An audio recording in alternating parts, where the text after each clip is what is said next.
Hello students, welcome again our free tutorial YouTube channel. This is Nisha Pawar. हम लोग यहाँ पे पार्टनरशिप के बारे में स्टडी कर रहे हैं। पार्टनरशिप का हमने अभी तक ऑलमोस्ट सारे टॉपिक्स कवर कर लिए हैं। हमारा एक लास्ट टॉपिक बचा था जो कि आपका था डिसोल्यूशन ऑफ पार्टनरशिप फॉर्म।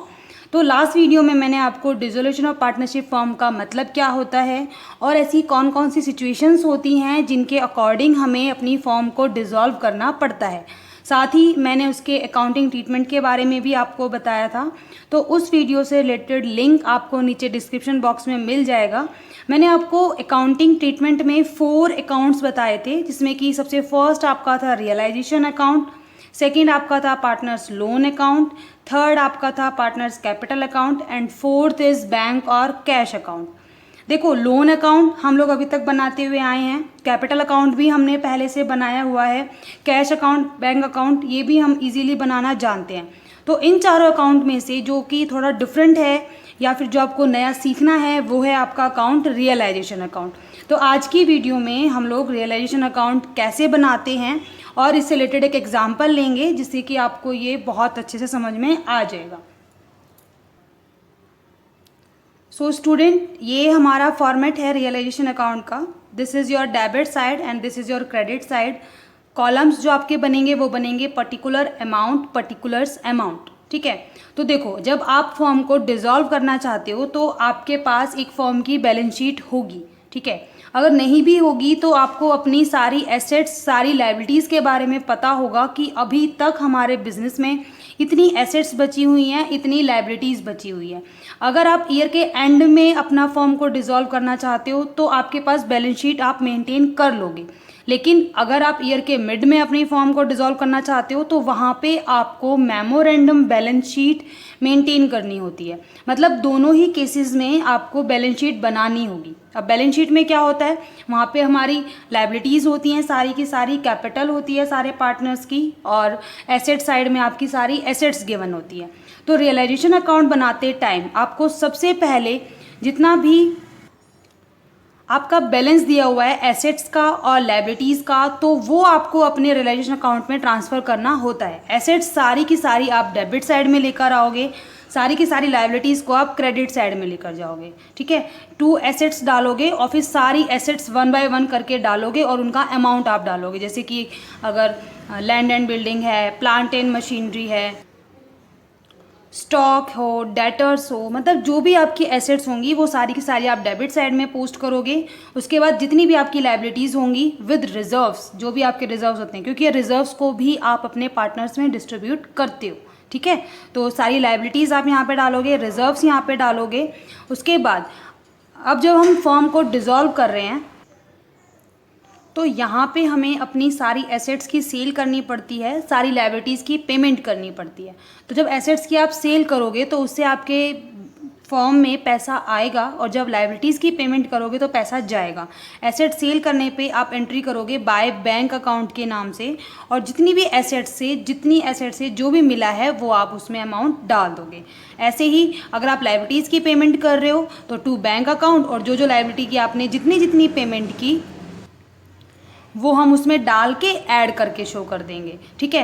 और एक चीज़ का हमें यहाँ पे खास ध्यान रखना होता है कि देखो, एसेट्स आप वही लिखोगे यहाँ बैंक अकाउंट में जिन पे आपने सेल कर दी है या फिर जिनसे आपको पैसे मिल चुके हैं। ठीक है। अगर आपकी कोई एसेट सेल नहीं होती है तो हम उसको नहीं लिखेंगे। हम ये एज्यूम नहीं कर लेंगे कि भाई ये एसेट भी बिक गई। जिसके बारे में बोला गया है सिर्फ उसी एसेट को लेना है और उतना ही अमाउंट लेना है जितना आपको क्वेश्चन में मेंशन किया गया है। लेकिन यही इसके अपोजिट अगर लायबिलिटीज़ के बारे में बोला गया हो या नहीं बोला गया हो, लेकिन आपको पेमेंट करनी होती है। अगर बोला गया है तो जितनी पेमेंट बोली है हम उतनी कर देंगे, और अगर कुछ भी मेंशन नहीं है उस लायबिलिटी के बारे में लेकिन वो आपकी लायबिलिटी है तो फिर हम उसकी फुल पेमेंट कर देंगे। ठीक है। आपको रियलाइजेशन बनाते टाइम सिर्फ एक इस चीज़ का ध्यान बहुत ज़्यादा रखना है। और एग्ज़ाम में क्या होता है ना कि बच्चों को थोड़ा कंफ्यूज करने के लिए ये चीज़ डाल दी जाती है कि आपको लायबिलिटी के बारे में कुछ भी मेंशन नहीं होता है, तो हम लोग गलती कर देते हैं कि हमें तो लायबिलिटी के बारे में मेंशन ही नहीं किया तो हम क्यों पेमेंट करें। लेकिन ऐसा नहीं करना है। अगर आपको लायबिलिटी के बारे में कुछ भी मेंशन नहीं किया गया है तो भी आपको उसकी फुल पेमेंट करनी है। और वो भी उसकी बुक वैल्यू पे, ठीक है। और अगर रियलाइजेशन करते टाइम किसी तरीके का कोई खर्चा होता है तो to bank account realisation expenses आप डाल दोगे। अगर वो खर्चा कोई पार्टनर पे करता है तो पार्टनर के नाम से डाल देंगे, उस पार्टनर के कैपिटल अकाउंट से, ठीक है। और फिर आपको डेबिट क्रेडिट का टोटल करना है। और एक चीज़, अगर कोई एसेट पार्टनर ले लेता है, पार्टनर ये बोल देता है कि ये एसेट मैं ले लूँगा, तो पार्टनर के नाम से आप डाल दोगे to by partners capital account, जो भी एसेट उसने ली वो। उसके बाद डेबिट और क्रेडिट का हम लोग टोटल करेंगे। अगर आपका डेबिट में बैलेंस बचता है तो वो आपका प्रॉफिट हो जाएगा, सारे पार्टनर्स में बांट दोगे। अगर आपका क्रेडिट में बैलेंस बचता है तो वो आपका लॉस हो जाएगा और उसको भी आप सारे पार्टनर्स में डिस्ट्रीब्यूट कर दोगे। नाउ स्टूडेंट, हमारा एग्जाम्पल है A, B and C are partners in a firm sharing profits in the ratio of 2:1. Their balance sheet as at 31st March 2019 was follows. आपकी बैलेंस शीट आपको given है। Liabilities में आपको दिए हुए हैं क्रेडिटर्स 50,000 के, कैपिटल आपको दी हुई है A, B, C तीनों पार्टनर्स की 80, 80 एंड 60। एसेट्स में आपको goodwill, land and building, plant and machinery, car, debtors and cash, ये आपको दिया हुआ है। उसके बाद the firm was dissolved on the date assets realised goodwill 20,000 rupees. Goodwill आपकी 30,000 की थी, वो 20,000 की रियलाइज़ हुई है। Land and building 1 lakh rupees के रियलाइज़ हुए हैं। Plant and machinery 50,000, car 28,000, debtors 50% of the book value. Book value के 50% डेटर्स से पैसा हमें मिल गया, बाकी का नहीं मिला। Realisation expenses were ₹2,000। Prepare realisation account, capital account and cash account to close the books of the firms. तो आपको फर्म की बुक क्लोज करनी है। तो देखो, सबसे पहले हमें रियलाइजेशन अकाउंट बनाना होता है। तो रियलाइजेशन में क्या होता है, सबसे पहले आपको एसेट ट्रांसफ़र करनी है एंड आपकी लाइबिलिटीज़ ट्रांसफ़र करनी है। तो लाइबिलिटीज़ हम लोग क्रेडिट में ट्रांसफ़र करेंगे। लाइबिलिटीज़ में यहाँ पे आपको कुछ भी गिवन नहीं है, सिर्फ एक ही आपकी आइटम दी हुई है, क्रेडिटर्स।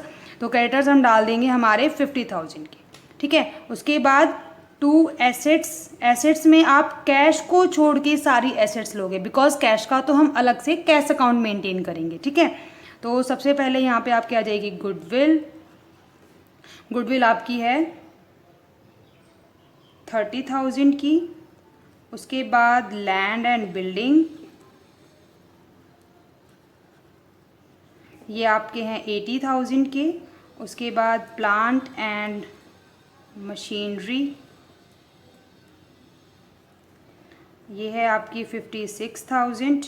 उसके बाद कार जो है वो है 54,000 एंड डेटर्स आपके हैं 48,000। इनको सबको हम ऐड करेंगे तो ऐड करके यहाँ पे आपका अमाउंट आता है 2,68,000 रुपीज़, ठीक है। अब एसेट्स को सेल करने पे कितना कितना पैसा आया, तो goodwill, land and building, plant and machinery, debtors, car, मतलब ऑलमोस्ट आपकी सारी एसेट्स बिक चुकी हैं।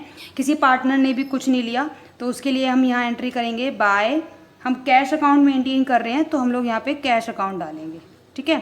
तो कैश अकाउंट में कितना कितना पैसा मिला, सबसे पहले गुडविल से हमें मिला है 30,000।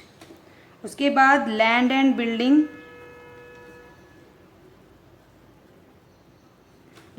से हमें मिले हैं 1 लाख रुपीज़। उसके बाद प्लांट एंड मशीनरी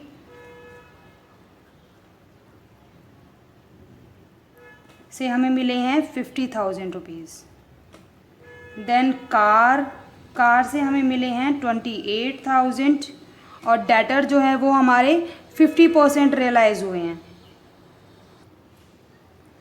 तो डेटर्स में अमाउंट आपका आ जाएगा 24,000। ऐड करने पे आपको टोटल रुपीज़ जो मिले हैं 2,22,000 आपको मिले हैं, ठीक है। इसके बाद रियलाइजेशन एक्सपेंसेस हुए आपके 2,000 के, तो हम लोग डाल देंगे टू कैश अकाउंट एक्सपेंसेस के नाम से डाल दिया जाएगा यहाँ पे 2,000, ठीक है। और इसके अलावा देखो, यहाँ पे भी इसी कुछ क्वेश्चन में भी आपको यही चीज़ की हुई है कि आपको क्रेडिटर के बारे में कुछ भी मेंशन नहीं है कि क्रेडिटर की पेमेंट हुई या नहीं हुई, और हुई तो कितनी हुई। तो हम क्या करेंगे, यहाँ पे क्रेडिटर्स को फुली पेमेंट कर देंगे 50,000 रुपीज़, ठीक है। तो यहाँ पे आ जाएगा आपका टू कैश अकाउंट, आपने क्या किया है, क्रेडिटर को पेमेंट की है। कितनी पेमेंट कर देंगे हम लोग, 50,000। अब हमें क्या करना होता है, डेबिट और क्रेडिट का टोटल हम लोग करेंगे।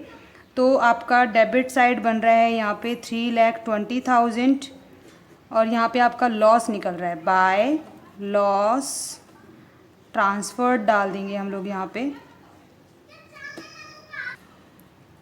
48,000 का आपका लॉस है, 3,20,000 और इनका जो रेशो है वो है 2:1:1। तो आप ये ए बी सी हैं तो ए बी सी तीनों में हम डिस्ट्रीब्यूट कर देंगे। ये आपका आ जाएगा 24,000, 12,000 एंड 12,000। ठीक है, तो ये हमारा बन गया रियलाइजेशन अकाउंट। अभी हमें बनाना है पार्टनर्स कैपिटल अकाउंट।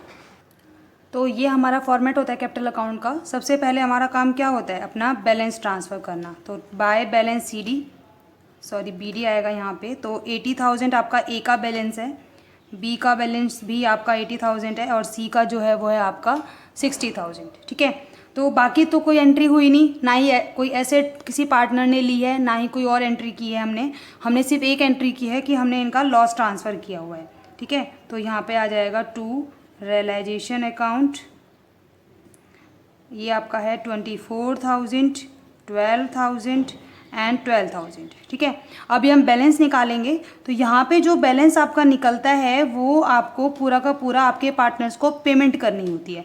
क्योंकि हम अकाउंट क्लोज कर रहे हैं तो यहाँ पे बैलेंस ट्रांसफ़र नहीं किया जाएगा, हम क्या कर देंगे, पेमेंट कर देंगे। तो पेमेंट यहाँ पे अब हो जाएगी आपकी टू कैश अकाउंट। ए को हम कर देंगे 80,000 में 24,000 लेस किया 56,000, 80 में से 12 आपका गया 68,000 एंड 60 में से 12 आपका गया 48,000। इतने रुपीज़ की हमने इन तीनों को पेमेंट कर दी और इनका अकाउंट क्या हो जाएगा, क्लोज हो जाएगा। ठीक है, क्योंकि हम यहाँ पे डिसोल्यूशन कर रहे हैं तो डिसोल्यूशन में आपको किसी भी तरीके का कोई बैलेंस निकालने की ज़रूरत नहीं होती है, हम सारे अकाउंट्स क्लोज करते चलेंगे। ठीक है, अभी हमें बनाना है कैश अकाउंट। कैश अकाउंट बनाने के लिए सबसे पहले हमें यहाँ पे अपना बैलेंस ट्रांसफ़र करना पड़ेगा to balance B D. Cash का आपका बैलेंस दिया हुआ है यहाँ पे 2,000 रुपीज़। ठीक है, इसके बाद आपने एसेट सेल की थी, तो एसेट सेल करने पे आपको 2,22,000 रुपीज़ मिले थे, तो वो यहाँ पे हम डाल देंगे टू रियलाइजेशन 2,22,000। बाकी हमने सब पेमेंट की थी। हमने क्या क्या पेमेंट की, हमने सबसे पहले बाय रियलाइजेशन एक्सपेंसेस दिए थे हमारे 2,000 के, और फिर बाय रियलाइजेशन हमने क्या पे किया था, क्रेडिटर्स की हमने पेमेंट की थी कितनी, 50,000 रुपीज़। उसके बाद तीनों पार्टनर्स को हमने पे किया, तो by A, by B and by C. ठीक है, ये A is capital, B is capital and C is capital. ठीक है, कितनी पेमेंट की हमने, 56,000 रुपीज़ हमने ए को पे किए हैं, 68,000 हमने बी को पे किए हैं एंड उसके बाद 48,000 जो हैं हमने सी को पे किए हैं। दोनों साइड का टोटल करो तो ये टोटल आपका बनता है 2,24,000। ठीक है, इसका मतलब हमने जो रियलाइजेशन वगैरह ये जो सारे अकाउंट्स बनाए हैं ये सब हमारे बिल्कुल करेक्ट हैं। आपके कैश का बैलेंस इक्वल है, आपने सारी पेमेंट कर दी, सारी एसेट्स आपकी बिक गई, आपकी फर्म क्या हो गई, डिज़ोल्व हो गई। तो स्टूडेंट ये हमारा टॉपिक था पार्टनरशिप। हमने पार्टनरशिप कंप्लीट स्टडी कर ली है। आई होप आप सबको अच्छे से समझ में आ गया होगा, लेकिन फिर भी अगर आपको हमारे किसी भी टॉपिक में कोई भी डाउट होता है तो आप हमारे कमेंट सेक्शन में कमेंट करके पूछ सकते हैं। Thank you.